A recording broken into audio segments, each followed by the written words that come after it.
au niveau de ce qui est écrit ici. Alors, je relis en français et puis nous allons voir dans le texte. Donc quand nous traitons donc du libre arbitre, c'était le sujet que nous avions commencé, c'est-à-dire nous traitons nécessairement d'une situation ambivalente, une situation assez difficile, que toutes les créatures instinctivement elles se conduisent d'après leur nature. Et la nature, c'est ce que le Créateur a comment dirais-je, implanté, a donc forcé toute créature à recevoir cette nature. C'est-à-dire donc toute créature sauf l'homme n'a pas de libre arbitre. Et donc c'est dans le même sens que le français, le mot nature vient du mot naître. C'est-à-dire des naissances, chacun de nous reçoit la nature et les lois de vie naturelle. Donc ça c'est la base même. L'homme qui aussi a reçu une nature, lui aussi né avec une nature d'homme et des lois qui doivent être respectées fidèlement pour vivre. Malgré tout, il y a un problème que il ne peut pas décider qu'il va faire ce qu'il veut. Bien qu'ils sont aussi, c'est-à-dire le libre arbitre, ce n'est pas donc que l'homme fait ce qui lui vient à l'idée. C'est ce qu'on appellerait en hébreu hefker. C'est-à-dire ce serait quelqu'un qui serait comme à l'abandon, quoi. Et donc l'homme, pour réaliser son être, pour être donc vraiment fidèle à sa personnalité, il n'a pas d'autre moyen que de s'étudier, d'étudier quelle est cette nature.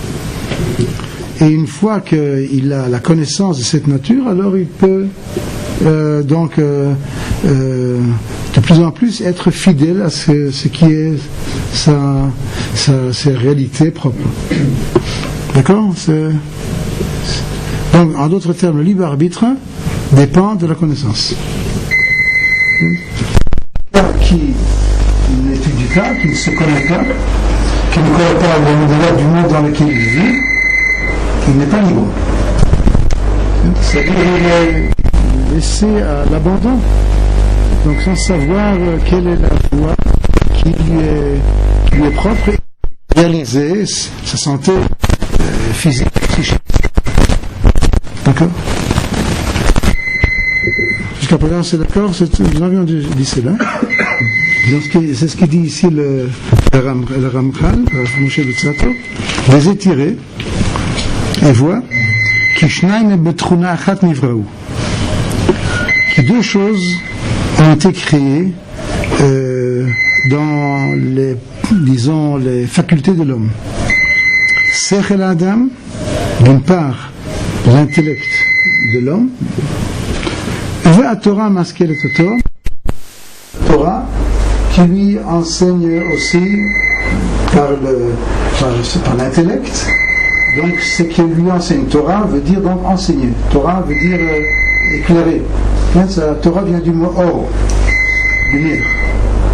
Donc éclairer, pas au niveau physique, mais au niveau spirituel. Comme un moré, c'est le même mot. En arabe, oraita. C'est toujours le même mot, or. L'arche sainte dans laquelle on met le livre de la Torah s'appelle Aaron. Aussi donc du mot or. Avec un nom à la fin. Donc ce sera donc, si on pourrait dire, l'ustensile où on met de la lumière, physiquement. Aaron. Donc il y a le Sech, l'Adam, la Torah maskelet. Ce sont donc deux choses. À la Torah Nehemar, alok dvarai keishnu bashem. Au sujet de la Torah, il est dit, or, mes paroles sont comme le feu.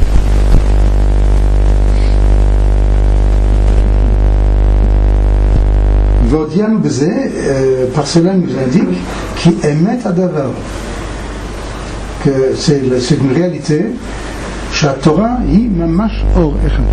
התורה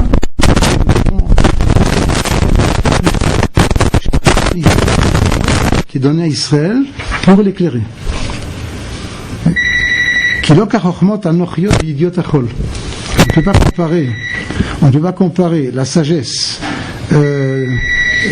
donc des nations, וידיעות החול, ou les connaissances du profane, שאינן אלא ידיעת דבר מה שיעסיק הסל בתוכו, qui ne sont en fin de compte que des représentations d'une certaine réalité.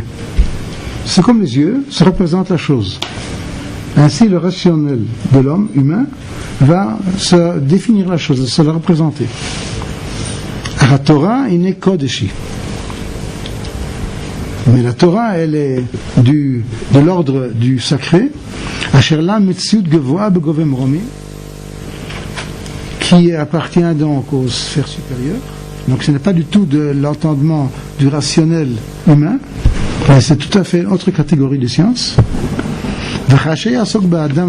Quand l'homme va s'en occuper en bas, or c'est vraiment une lumière qui va l'éclairer dans sa personnalité pour l'élever à cette sphère supérieure. Les mystères divins de Dieu, comment la Torah l'aider en l'éclairant, ou la chazaka, et elle va être active.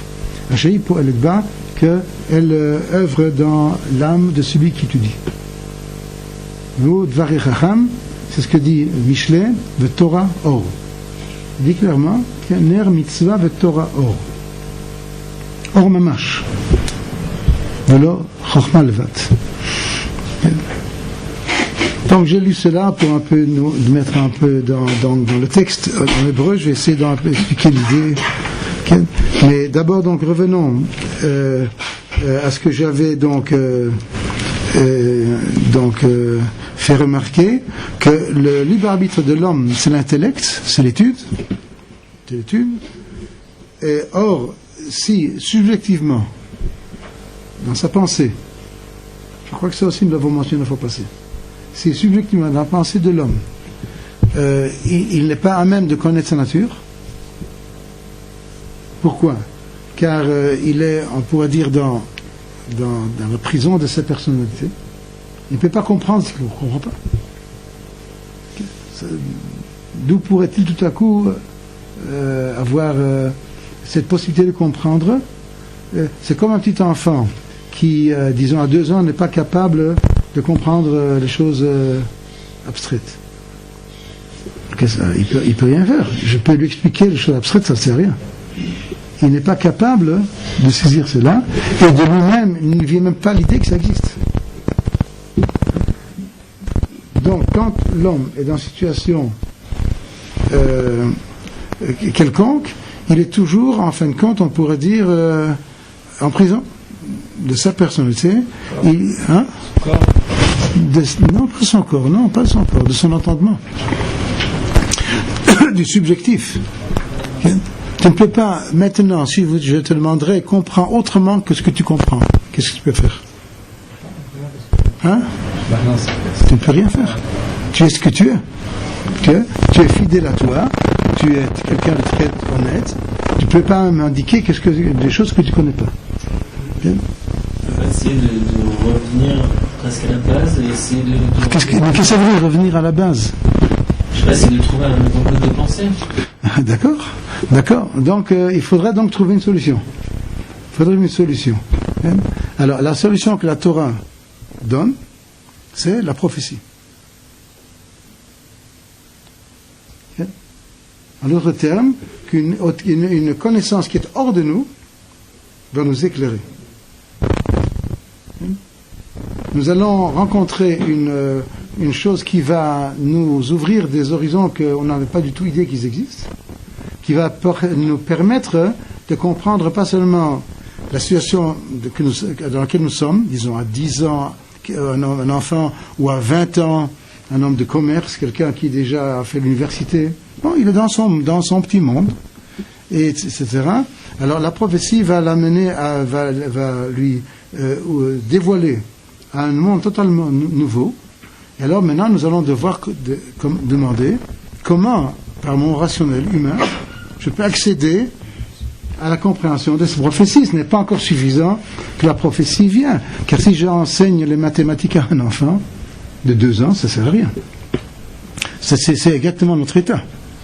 Okay, d'accord ? Donc je n'ai pas encore donné de réponse. Mais déjà nous avons une possibilité de nous sortir de ce tunnel, de nous sortir de cette réalité subjective qui avec tout à fait très honnêtement, ça ne vient pas à l'idée de me changer.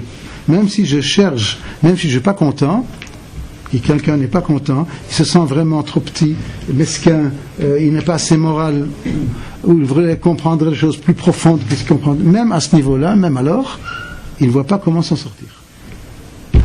Alors j'ajoute encore une chose j'ajoute, c'est que chaque nuit,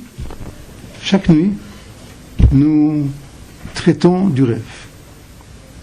Chaque nuit, la prophétie nous vient à nous, et c'est la Gemara de Brachot 55 dit que c'est 1/60 de prophétie.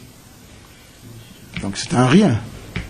Et ça nous ajoute en rien du tout, seulement ça nous indique que nous avons en nous une possibilité d'accéder à cette pensée, puisque chaque nuit, elle œuvre sur nous, elle vient à nous. Je crois qu'on a un peu parlé du rêve, non ? Quel ? Expérience. Est-ce que ce qu'on appelle aussi une idée de génie, c'est aussi assimilable à la prophétie ? Non. Le génie d'un homme plein de talent intellectuel, c'est toujours humain. Peut-être il va arriver à déceler des choses que les autres ne voient pas. Il va peut-être approfondir des connaissances que nous avions déjà, mais toujours dans le même domaine, dans le domaine du rationnel. Il va toujours devoir suivre les lois de la logique, du rationnel. Entre autres, Einstein a totalement refusé la théorie du quanta, car c'est contre la logique. Brom, etc., enfin tous ceux qui, eux, ont discuté avec lui ont prouvé par les expériences, tout en acceptant que ce n'est pas logique, tout en reconnaissant qu'ils ne comprennent rien, comment les rayons de ces particules électroniques, comment elles font deux choses totalement opposées. Einstein a refusé. C'est eux qui avaient raison.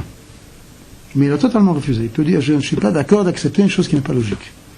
Alors nous devons approfondir, nous devons chercher, etc. Pour le moment, cette théorie du quanta, qui était une nouvelle théorie qui se développait, qui est maintenant à la base de tout ce qui est la science moderne. Alors, comprenez ? Donc, alors, même cette théorie du quanta, c'est toujours dans le domaine humain. Même si c'est déjà un peu, que ça nous dépasse un peu au niveau, parce qu'il y a donc des actions vraiment opposées qui... Alors, je voudrais encore ajouter une autre chose avant de continuer le texte. Ce n'est pas seulement que le libre arbitre de l'homme, c'est d'être éclairé par une vérité qui est une vérité en soi. Donc la prophétie viendrait de source. C'est ça l'avantage de la prophétie. Et alors donc elle pourrait donc m'ouvrir à d'autres raisons, et comme la prophétie vient de la source de la création, elle pourrait donc dévoiler l'être de ce qui est le naturel de l'homme. Pas seulement au niveau psychique, aussi au niveau corporel. Que même au niveau corporel, nous sommes enfermés dans la compréhension rationnelle et l'expérience, donc empirique. Okay? Même au niveau du corporel, pas seulement au niveau de l'âme et des choses mystérieuses. Même à ce niveau-là, il faut la prophétie. Donc, ça veut dire que la prophétie dévoilerait le mystique dans le rationnel ? J'aime pas le mot mystique. L'âme. Non, non. La prophétie vient nous dévoiler la nature. La réalité. Quand tu dis mystique, c'est déjà hors de... En grec, mustos veut dire ramante, tromper. Okay? Donc c'est mystifier, on dit en français. Faire le mystique. Okay? Donc ce n'est pas... au contraire. Le rationnel appellera ça le mystique. Tu vois moi? Car c'est en dehors des lois de la logique. Ce sont des mystères, ce sont des choses farfelues, pas tellement réelles. Alors que nous disons, c'est juste le contraire, que même n'importe quel savant va nous dire que la réalité n'est pas concrète. D'accord? Nous sommes d'accord ou non? Notable.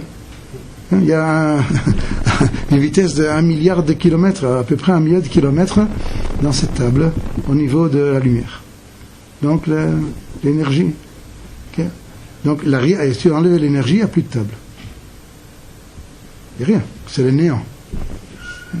Donc l'abstrait, c'est le réel. Et évidemment, donc, c'est-à-dire que la source de ce qui est abstrait, de ce qui est notre source, va pouvoir nous révéler quelle est la façon d'être soi-même. D'accord? Mais je voulais ajouter encore, il y a encore une autre condition. Je ne voudrais pas maintenant continuer au niveau prophétie, on va continuer après le texte, mais je voudrais encore ajouter une autre condition. Il est clair que, par exemple, il y a des choses corporelles qui sont presque instinctives, même chez l'homme. Et ça va de soi que l'homme, pour vivre, il doit boire de l'eau. Il doit respirer. Okay? Il y a, même quand on te donne un petit coup au genou, alors il y a un réflexe. Il y a chez nous, hommes, aussi des choses instinctives. Donc que nous savons qui sont vraies. C'est-à-dire, en d'autres termes, il y a des réalités naturelles qui sont assez, disons, qui sont du domaine de la vie corporelle ou du matériel, que même l'entendement logique est capable d'être assez fidèle à leur vérité, à leur loi de vie. Et donc, par exemple, la médecine, quand même, nous aide beaucoup. Nous sommes capables d'aller en avion. Donc, les génies humains ont trouvé tant de choses magnifiques. D'accord? Alors, je voulais revenir à cela. C'est quand nous parlons d'essayer de comprendre, avec l'aide de la prophétie, quelle est notre essence, quelle est notre réalité. Nous devons nous mettre dans les situations les plus naturelles possibles. Donc, ce n'est pas seulement suffisant d'étudier. Il faut aussi avoir une bonne santé. Quelqu'un qui n'est pas en bonne santé, quelqu'un qui est plein de mélancolie et de dépression. Il y a donc des choses que nous savons que, bien que c'est la prophétie qui va nous révéler la vérité, qui va nous aider à arriver à nous connaître, il faut aussi respecter, être fidèle à des choses moins hautes, moins profondes, qui ne traitent pas de la réalité à sa source, mais qui est aussi réel, par exemple le corps. Okay? Donc il va falloir donc respecter les lois du corps, qui elles sont plus ou moins connues. La prophétie, elle pourra approfondir ses connaissances, mais déjà elle pourra quand même, notre connaissance et nos expériences au niveau sensoriel vont quand même nous indiquer quelle est cette nature. Jean ? Comment on peut recevoir une prophétie dans le sommeil, sachant que c'est le moment où on est le moins capable de... On a peut-être fait... Encore une fois, je n'ai pas terminé ce que j'ai voulu dire. Je vais revenir à la prophétie. D'accord ? Car c'est ça mon sujet, c'est ça cette introduction du Ramchal. Donc il faut dans les conditions naturelles les meilleures. Au niveau corporel, au niveau social, puisque l'homme est un être social, et au niveau donc national. Donc il faut être à tous les niveaux. Donc c'est pas seulement donc que l'homme puisse vivre dans une grotte. L'homme est un être familial, et un être social, et un être automatiquement qui vit sous forme de nation. Et celles-là, ce sont on pourrait dire des conditions sine qua non. C'est la base.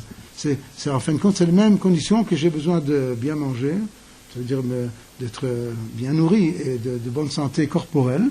Je dois aussi avoir l'environnement qui m'est nécessaire en tant qu'homme. Ok, tu as raison, le mot équilibré est un mot très, très précis en français. Car c'est ça en vérité les midot. Okay? Qu'il ne faut pas être exagéré en rien. Il faut être équilibré. Okay?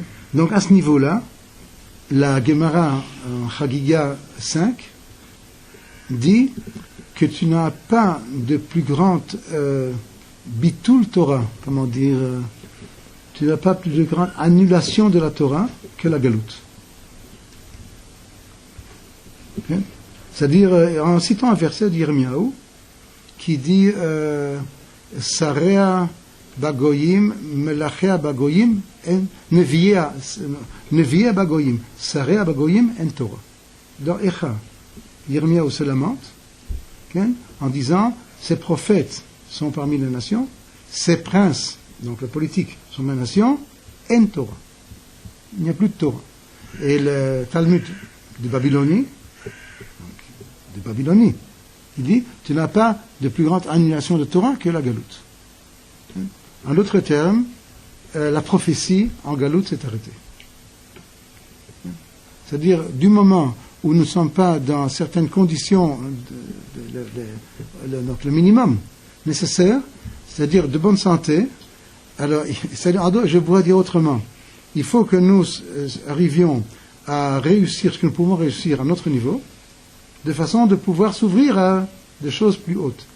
Sinon, c'est comme on pourrait dire une paroi, un empêchement total qui ne permet pas à cette lumière, comme il l'appelle ici dans le texte, à cette lumière de nous éclairer. Okay? C'est comme si quelqu'un, il voudrait voir, mais il ferme les yeux. C'est un peu la même chose, okay? Au niveau physique. Okay? En d'autres termes, je dirais ainsi, quand je parle des mitzvot de la Torah, des lois de la Torah, donc qui veulent nous enseigner quelle est notre nature, okay, nous devons comprendre que les mitzvot de la Torah ne parlent à personne personnellement. Les mitzvot de la Torah ne sont pas individuels. Les mitzvot de la Torah, elles sont des enseignements pour ta personnalité en tant que nation. Okay? C'est-à-dire, je mets les tefilines car je suis juif. Il faudrait développer cela? Ou c'est assez clair? Non?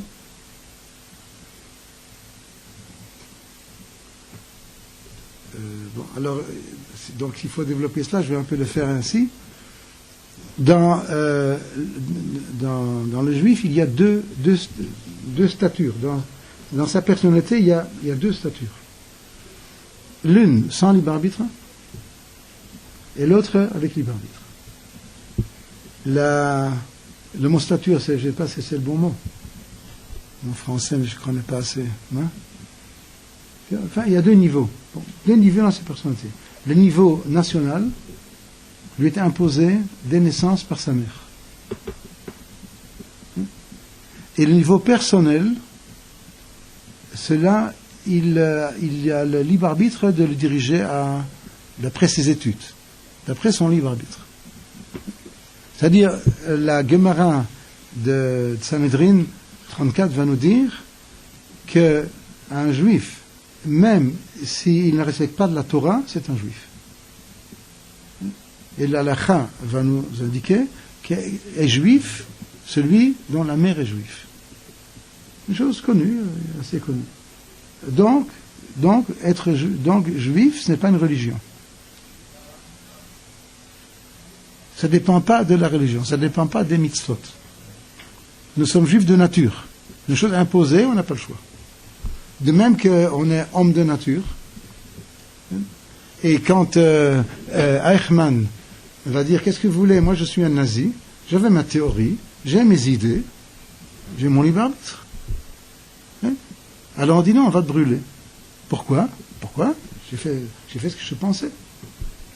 Alors on lui répondra non, tu as une nature.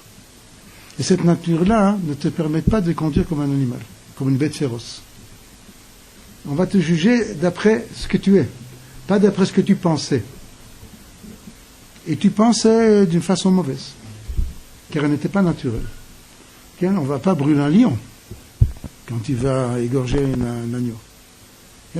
Mais donc chacun a sa nature et ses lois de nature. En d'autres termes, le judaïsme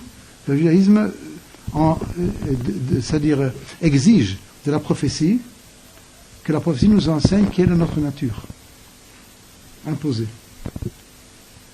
De façon que par mon libre arbitre, par l'étude et par la connaissance de la prophétie, je vais pouvoir être moi-même. D'accord ? Alors je reprends ce que j'ai dit tout à l'heure.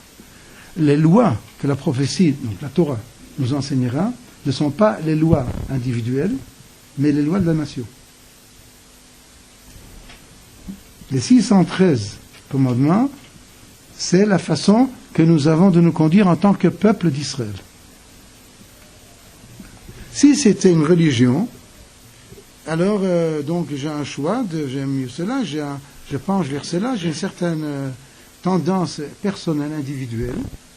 Bon, alors, comment peux-tu me demander si vraiment tu es honnête et tu me dis tu veux m'enseigner la nature? Comment peux-tu dire à lui et à l'autre et à tous ces différents visages, donc d'autres natures, comment tu peux demander que tous respectent les mêmes commandements? Donc tu vois bien que ce n'est pas de la naturelle. Tous les mêmes tefilin, tous les mêmes Shabbat, tous les mêmes mots de la prière. Donc c'est pas naturel. Mais c'est une loi extérieure à nous imposée, on pourrait dire. La preuve, c'est que ce n'est pas exact que nous sommes tous les mêmes. Chacun est un monde différent, dit la Mishnah, Sanhedrin. Okay? Donc nous comprenons, et dans tous les versets c'est écrit, dans plusieurs endroits, nous comprenons que la Torah qui nous est donnée n'est pas la Torah individuelle. C'est la Torah du commun à tous les Juifs. Et ce commun-là, pendant déjà 130 générations, depuis Sinaï, peut-être 150, je ne sais pas, c'est-à-dire déjà depuis 3320 ans, tous les Juifs respectent les mêmes actes, c'est-à-dire en tant que Juifs. Mais pas en tant que Juif marocain, Juif polonais, pas en tant que Juif femme ou Juif homme, pas en tant que Juif méchant ou Juif bon. Chacun différent. Le fait juif, c'est tout. Donc ça, c'est important. Maintenant, tu vas me dire, alors qu'est-ce qui se passe avec ma Torah personnelle?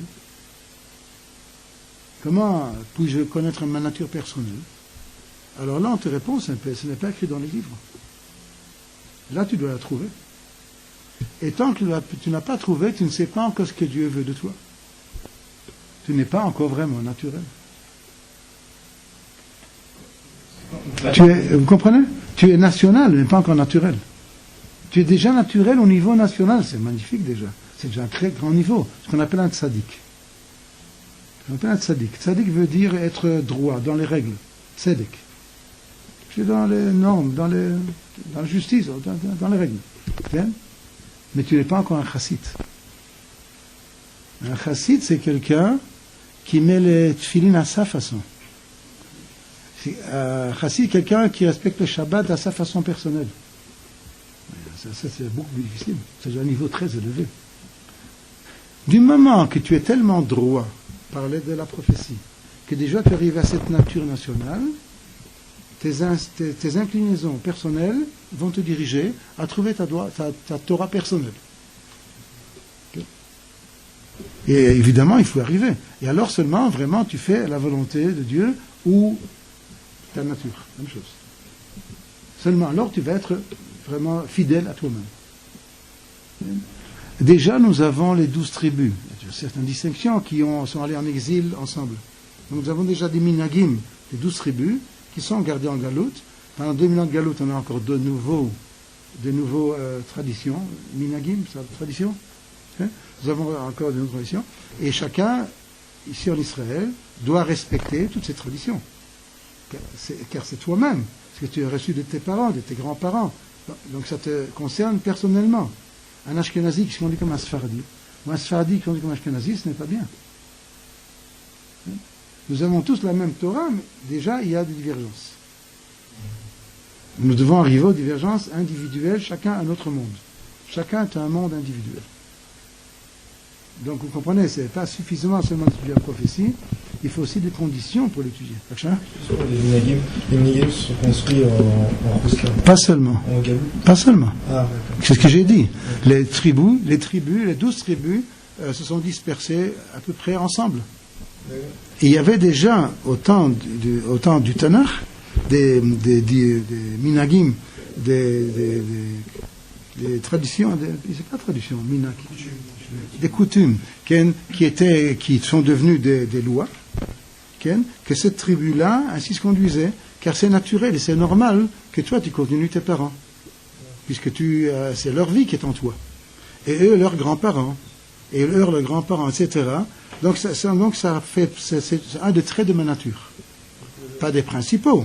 Il y a des traits plus importants, par exemple le national. Mais quand même, le coutume, c'est déjà vers ce que nous parlons, nous devons toujours essayer d'attendre à être personnel. Okay? D'accord? Maintenant qu'on est tous revenus sur la même terre, là justement, il y a des minagim qui ne doivent pas s'annuler justement pour Voilà. Donc, c'est ce que je voulais arriver.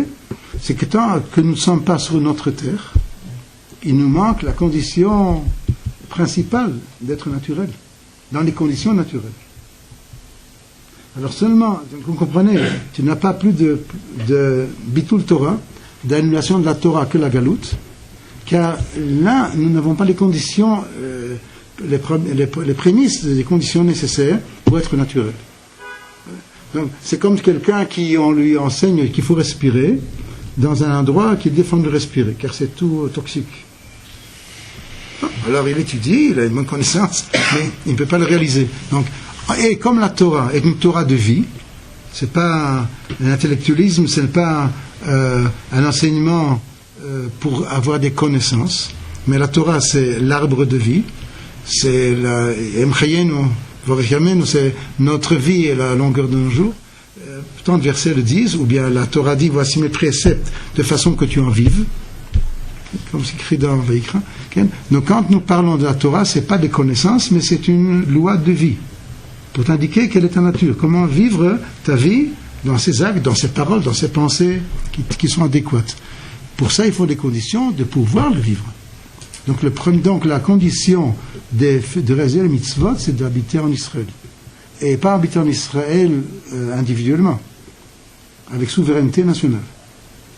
Okay? C'est-à-dire quelqu'un qui habiterait ici sans souveraineté nationale, il y a 300 ans, il est comme en galoute. Quand je parle d'Israël, je parle pas seulement de la sainteté de la terre, qui est une chose en soi, mais je parle de la souveraineté nationale. Que nous recommençons à être nous-mêmes. C'est un début, ce n'est qu'un matériel. Le sionisme, c'est encore loin de ce qu'il faut, de ce qui doit être, mais c'est déjà un début, au moins les conditions matérielles. Okay? Mais celui à 300 ans aussi, là, il était au tout début du sionisme. S'il y a 300 ans qui viennent ici habiter en Israël, donc la Terre Sainte, non. Il n'avait pas les conditions d'être dans son peuple, dans sa langue, dans ses coutumes, dans ses façons d'être. Okay? Donc il n'était pas lui-même. Je vais vous donner un petit exemple qui est assez frappant. Quand un juif en Israël défend la souveraineté d'Israël en tant que soldat, okay, ce n'est plus son bras, c'est le bras national. C'est toute une autre personnalité. Tout à coup a surgi sa nature profonde. Et c'est là que la prophétie veut réaliser en nous la nature profonde. L'extérieur, comme nous disons, le rationnel et le sensoriel peuvent un peu nous aider. Superficiellement, mais quand même, c'est déjà sérieux. On ne peut pas dire que la médecine ne connaît pas tant de choses. Okay? Elle nous aide et elle nous dirige. Okay? Mais il faut aller au plus profond. Alors, Israël a, disons, deux niveaux à son corps. Le corps national et le corps individuel. Okay? ou l'âme nationale et l'âme individuelle. Les lois de la Torah ne concernent que l'âme individuelle, que l'âme nationale. Que l'âme nationale. La loi de laquelle, si l'individu veut réaliser le national qui est sa nature, c'est par ces actes-là, par ces paroles-là, par ces pensées-là. C'est comme ça que cette vie se réalise. De même que tu as la Torah du lapin, qui a une façon de se conduire pour vivre, ou la Torah du poisson, ou la Torah du japonais, ainsi il y a la Torah du juif, la loi de vie inscrite en lui. Mais encore une fois, pour ça, entre autres, ce qui est le principal, c'est la prophétie, il faut des conditions que la prophétie va nous enseigner. Et c'est pour ça que dès Sinaï, on monte en Israël. Okay. Le Sinaï, c'était Israël, mais désertique. Alors on monte vers Israël, qui est vers la côte, là où on peut vivre et cultiver, travailler la terre, etc. Okay. Vous avez dit que la nature individuelle ne vient qu'après avoir compris et appris la nature du peuple. Voilà. En quoi c'est comme ça et à quel point est-ce qu'il faut connaître la nature du peuple pour pouvoir... 80%, 50%, je sais pas. Okay. Je sais pas. Donc ça c'est bon. Il faut être un érudit dans la Torah, donc dans le Talmud, dans le Mishnah, dans le Chasse. Et là on étudie seulement la Torah nationale. Okay. Donc en d'autres termes, on pourrait dire donc l'étude de la Torah en dehors d'Israël ou la réalisation des mitzvot en dehors d'Israël n'a presque aucun sens. Être religieux en dehors d'Israël, c'est le terme adéquat. Vous avez compris la différence? Ce que je viens de dire, c'est Rashi dans Devarim 11, sur Kriyat Shema. Sur Kriyat Shema, Rashi donc indique clairement quand bon, la question est ceci, c'est que dans Kriyat Shema, c'est décrit, tu vas mettre les phylactères. Et ce verset-là, c'est juste après le verset qui dit tu vas être expulsé d'Israël. Vous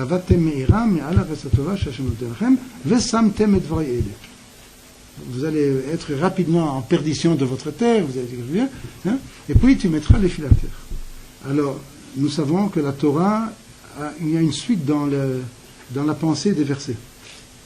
Donc même la prophétie respecte une certaine suite de pensée. On ne voit pas le rapport entre la galoute, donc l'expulsion d'Israël, et de mettre les tfilin. Quelle relation?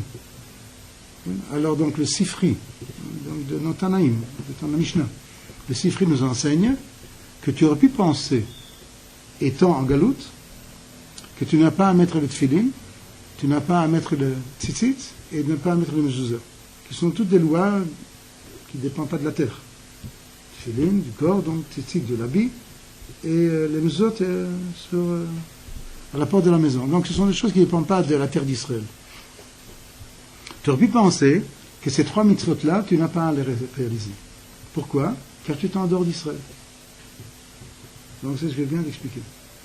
Vient la Torah dans le Deutéronome, donc deuxième fois on redit les choses, et te dit ce que j'ai dit dans Shemot, que tu mets le tfilin, je te le recommande encore une fois, de mettre le tfilin, bien que tu sois en dehors d'Israël.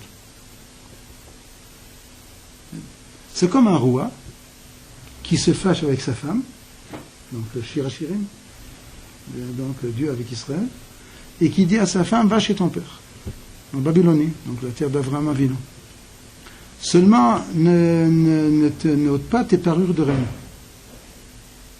car ma colère va s'apaiser. Ça prendra 1000 ans, 2000 ans, ça s'apaisera. Et alors je te ramènerai à la cour royale. Et alors, si tu n'as pas tes habits, tes atours de reine, tu vas être comme une villageoise à la cour de roi, c'est pas possible. Donc, mets les mitzvot, garde tes atours. Alors, donc, Yirmiyahu, Rashi c'est Yirmiyahu, c'est comme Yirmiyahu qui dit Atsi vilat sionim. Quand tu vas en chemin, mets-toi des jalons. De toute façon, comme tu peux te retrouver ton chemin. Et il y a un jeu de mots. Ken, Metsuyanim b'mitzvot. Gardez-vous, Metsuyanim, donc spécifique. On pourrait traduire. Restez spécifique dans votre personnalité. Comment? Par les mitzvot. Je dirais donc, en conclusion, c'est que les mitzvot en dehors d'Israël c'est pour nous garder notre identité, pour nous aider à garder notre identité, pour espérer le futur qui viendra le plus tôt possible quand on rentre en Israël. Et alors Rachid termine, donc mets les mitzvot de façon qu'elles ne te soient pas nouvelles quand tu y reviendras, quand tu reviens en Israël. Ça j'ai cité assez librement le Sifri que Rashi et Rambam citent. C'est-à-dire en d'autres termes, les mitzvot en Israël, toutes les mitzvot d'Oraïta, il faut les observer, les respecter, mais c'est tout à fait notre valeur. Donc dans ce sens-là, et donc c'est pour cela que nos sages défendent de sortir d'Israël. Dans Babatra 91, car c'est comme tourner dos à Dieu. Donc à la volonté de notre personnalité qui est en nous. Quand je dis Dieu, c'est pas quelque chose dans les cieux, quelque chose en nous. Le divin qui est en nous. Donc c'est comme tourner dos au divin qui est en nous. Et aller dans un endroit où tu n'as plus à respecter ta nature, car tu n'es plus naturel. On pourrait dire qu'à Rome, conduis-toi comme un Romain. Tu vas à Rome, tu n'es pas conduit comme un Jérusalémien. Malgré tout, la Torah dit oui, malgré tout, conduis-toi comme quelqu'un de Jérusalem, de façon que tu restes étranger là-bas. Ça t'aidera à rester étranger là-bas, à rester toi-même. Car tu es étranger là-bas.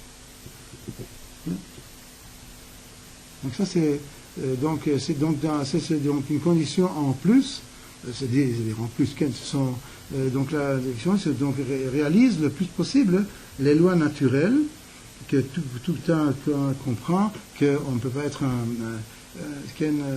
ce n'est pas être nous-mêmes, c'est-à-dire au contraire la pérennité de notre histoire disons de 2000 ans en Galoute, c'est tout à fait c'est impossible, une chose impossible. Je n'ai jamais entendu qu'un goy est en Galoute. Ça n'existe pas. Le français devient américain après 3 générations. Il n'est pas en Galoute. Ça prend 2 générations, 3 générations.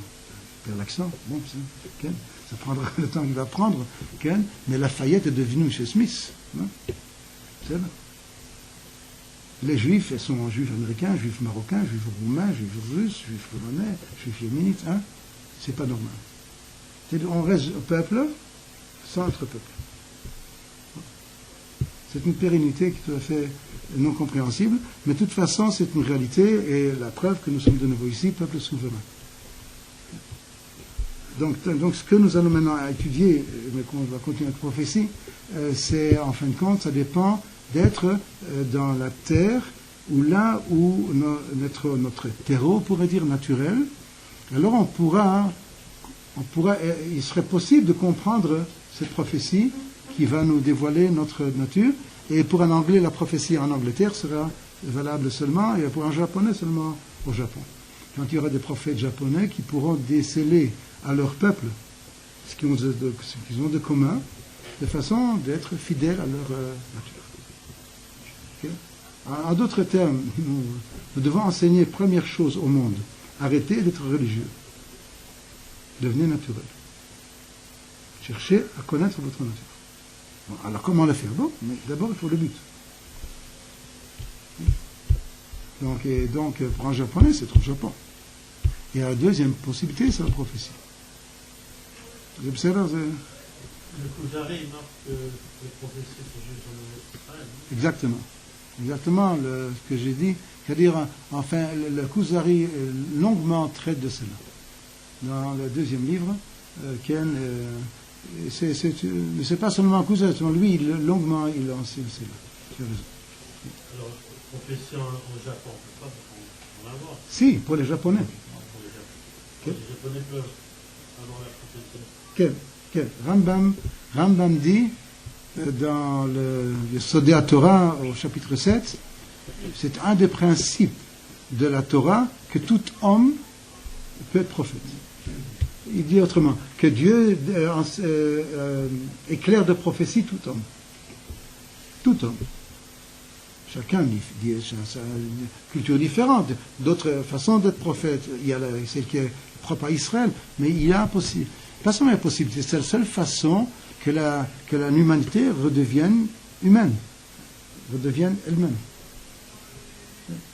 Pour le moment, nous sommes très loin, car ce qui domine aujourd'hui, c'est le rationnel, l'université.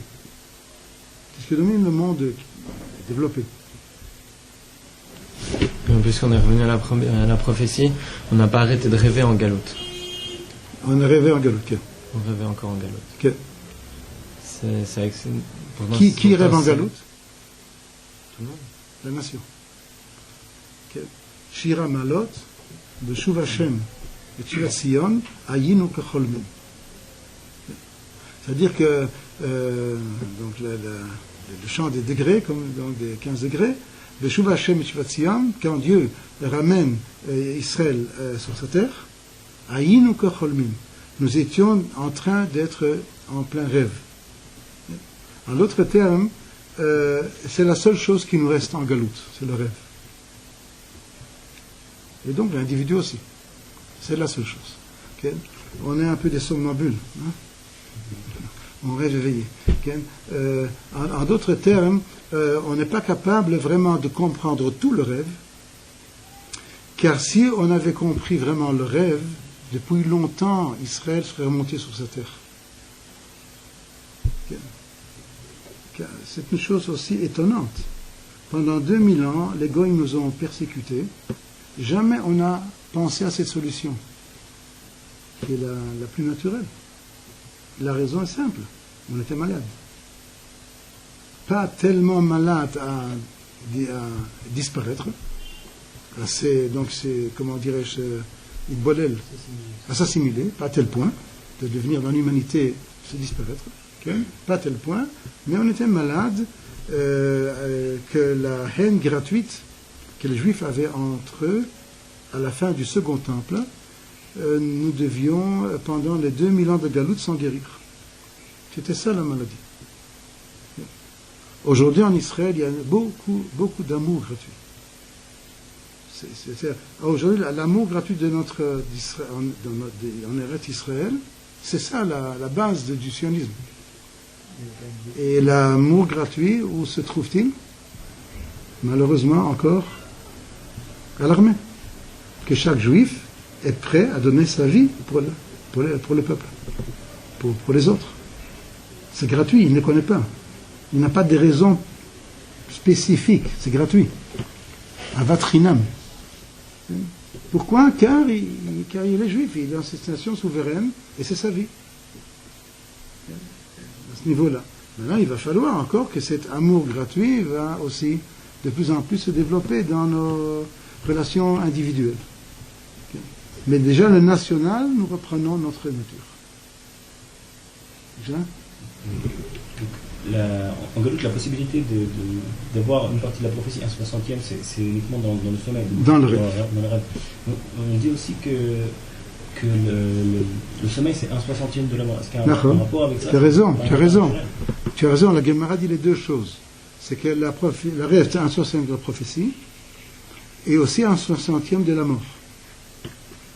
C'est-à-dire, quand on traite de notre intériorité, de notre vitalité d'intérieur, ce qu'on appelle l'âme, je ne sais pas dire ce que ça veut dire l'âme, de notre vitalité intérieure, alors on dira que le songe est un 60e de la prophétie. Quand on parlera de l'état du corps au moment du rêve, lui, au contraire, est un 60e de la mort. Okay? En d'autres termes, c'est ce que j'ai dit. Quand il m'a demandé, il y a quand même le songe en galoute, okay? Mais le songe, c'est une maladie. Pourquoi? Car pour arriver au rêve, il faut, on pourrait dire, immobiliser le corps, faire taire le rationnel, donc dormir. Et alors là, on peut arriver à ces états de pensée qui est hors du rationnel. Donc c'est comme si l'âme, au niveau du rêve, se libère. C'est pour ça qu'on va dormir. Okay. Nous avions dit que la Mishnah dans le Nedarim dit que 3 jours sans rêve, on ne peut pas vivre. Donc la prophétie, on pourrait dire l'aliment ou la force vitale nécessaire à l'âme pour vivre. Mais c'est l'état quand même léthargique. À ce niveau-là, il y a l'impureté du corps et il faut se laver les mains le matin. Okay? C'est une des raisons qu'on se lave les mains le matin, car c'est comme on était un peu dans la mort. Il y a d'autres raisons. Les poskim, le roche, le rashba, c'est une des raisons. L'impureté vient sur les mains.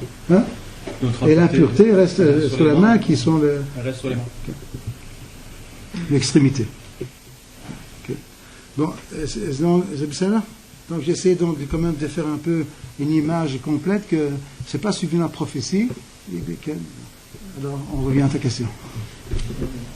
C'est qu'en fait, je ne comprenais pas pourquoi, vu que quand on est dans un sentiment de faiblesse, quand on est dans le sommeil, puisqu'on ne contrôle pas, par exemple, son corps, et on n'est pas, on n'est pas conscient.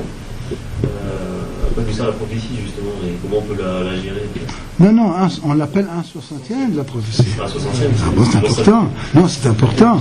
C'est important. C'est-à-dire quand la prophétie, tu as totalement raison, c'est quand l'homme est en possession de tous ses sens. Et l'exemple le plus complet, c'est Moshe Rabbeinu, qui lui, n'était pas comme les autres prophètes, qui tant d'entre eux, quand il y a prophétie, tremblaient. Le corps ne pouvait presque pas supporter cela. Daniel s'évanouissait. Donc, en d'autres termes, la prophétie, si l'homme atteint cet état de pouvoir avoir cette conscience de prophétie, on pourrait dire ça ainsi, la prophétie donc l'éclaire sans que son corps subisse,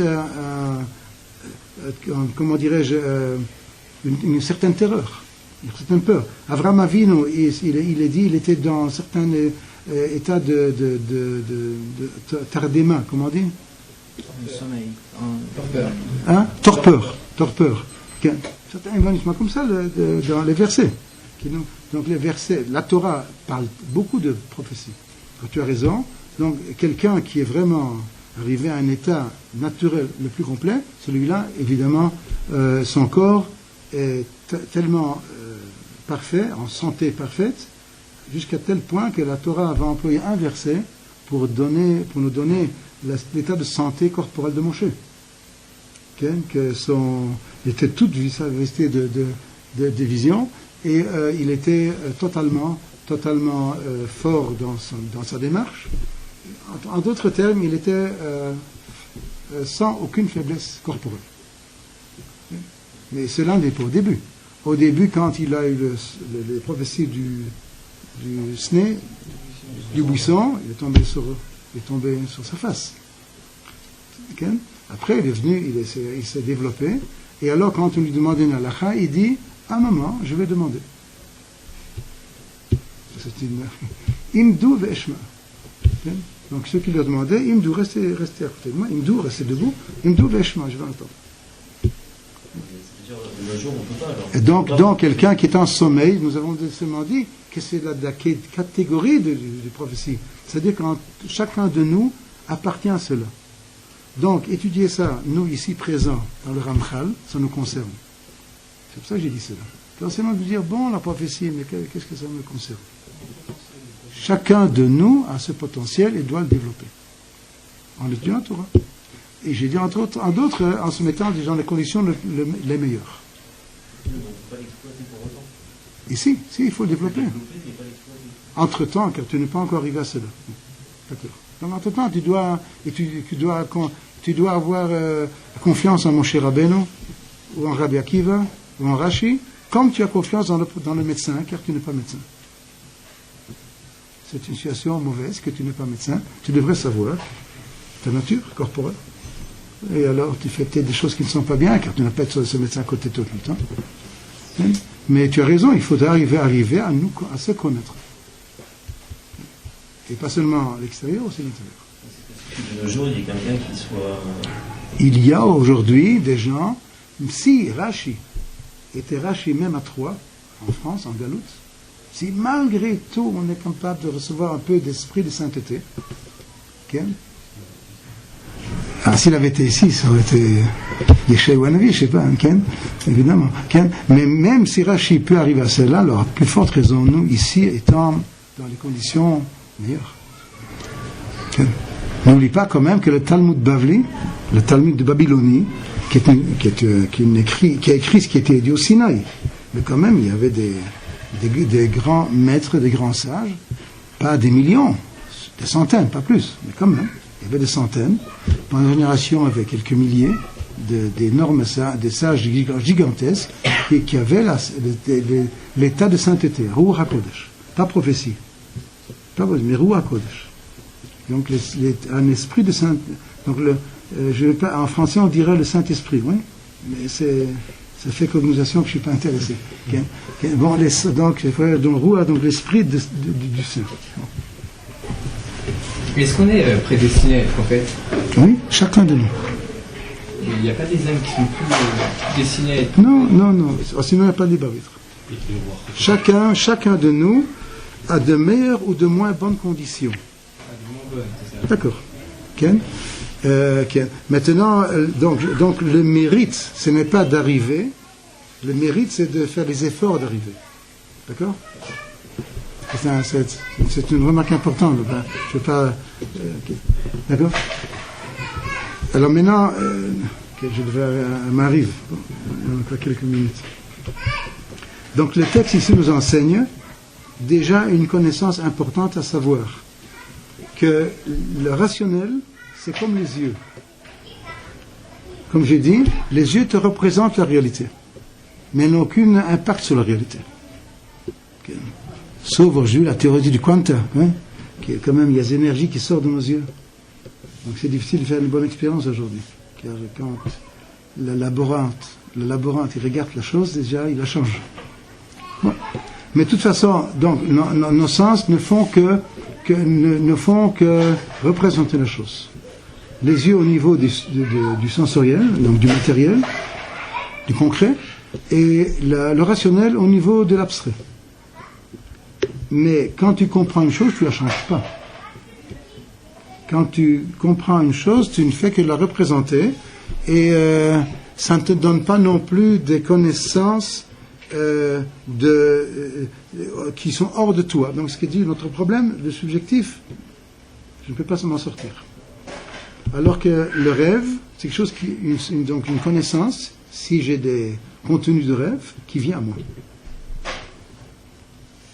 Donc je vais donner j'emploie l'exemple du rêve pour montrer qu'il y a ici, c'est une sagesse qui est active. Pas seulement passive et qui se représente les choses, mais qui est active. Et donc qui nous amène un éclairement que nous n'avions pas, qui est hors de nous. Et il dépend de nous ouvrir à cet éclairement. J'essaie d'employer le langage français. Je ne voudrais pas dire lumière, car je veux être un illuminé. D'accord? Je veux être à Charenton. Okay?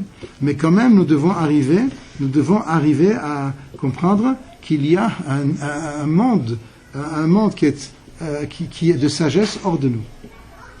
Donc, ce qu'il appelle donc or. Tout savant qui s'occupe un peu du cerveau sait que les cellules du cerveau et le tsofen, le synapse, je ne connais pas ce mot, alors je te fais confiance. Bon, le synapse donc est énergétique. Ah bon, c'est pas le synapse. C'est-à-dire, vous savez, il y a dans notre corps des chimiques, des DNA, RNA, ou en français ADN. Et donc ça c'est chimique. Alors que dans le cerveau c'est énergétique. C'est ça que ça s'agit. Par exemple, l'épilepsie, c'est trop de tension. En d'autres termes, toute la pensée, c'est au niveau de la lumière, au niveau du feu, ou l'énergie, au niveau corporel. Donc il faut savoir. Si on est capable de mettre des fils, des électrodes sur le feu, on pourrait donc sortir. On l'a fait sur un lapin, et on pourrait en faire le passer pour illuminer. Et ce lapin, il a duré 20 secondes, car c'est de ça qu'il vit. Donc il en est mort. Mais donc ça c'est en fin de compte notre vie. C'est-à-dire le cerveau, ça c'est le début de ce qui est l'intériorité de notre vitalité. Quand nous sommes capables de développer ces énergies de façon d'être ouverts à pas la pensée humaine qui est maîtrisée par l'homme, mais arriver à la pensée qui est la source du monde, pas seulement de l'homme. Donc c'est ce que la Torah, c'est ce que le Midrash nous dit, que Dieu a regardé la Torah et a créé le monde. Vous avez déjà entendu ce mot? C'est ça que ça veut dire. Okay? Ou les 22 lettres de l'alphabet par lesquelles le monde a été créé. Citons le verset. Au début du Bréchit, et Dieu dit, donc des lettres. Les lettres, c'est des élocutions de la bouche. Okay? Motso tapé, on dirait en hébreu. Okay? Donc Dieu dit que la lumière soit, la lumière fut. Donc le monde a été créé par la parole. Or la parole, c'est la réalisation de la pensée. Okay? Donc Bréchit, le mot Bréchit est allusion à la pensée. Vous voyez Rashi, le premier Rashi. Okay? Le onkelos en araméen, pas onkelos, Yonatan Benouzi en araméen traduit, au lieu de Bereshit bara Elohim, Bechuchmeta, donc par la sagesse, Bechuchma, en araméen, Bechuchmeta bara Elohim. Okay? C'est-à-dire donc, on pourrait dire ainsi, pour créer le monde, Dieu l'a pensé. C'est une façon humaine de parler, je ne sais pas ce que ça veut dire que Dieu pense. Une façon humaine de parler. Okay? C'est-à-dire que nous parlons de la réalité, d'abord il y a la pensée. C'est de cette pensée-là que nous parlons dans la Torah. Pensée active. Et de cette pensée-là, David dit dans les psaumes 104, il dit Kulam vekulam bechochma asita. Et tous, par la sagesse, tu les as fait. La sagesse fait, pas pense. Nous sommes habitués que la sagesse pense. Mais ici, c'est une sagesse active. C'est cette sagesse-là que nous parlons. C'est là. Donc, nous sommes déjà maintenant rentrés dans ce sujet. Il va falloir comprendre comment nous puissions nous ouvrir cette sagesse à notre niveau en étudiant. C'est là.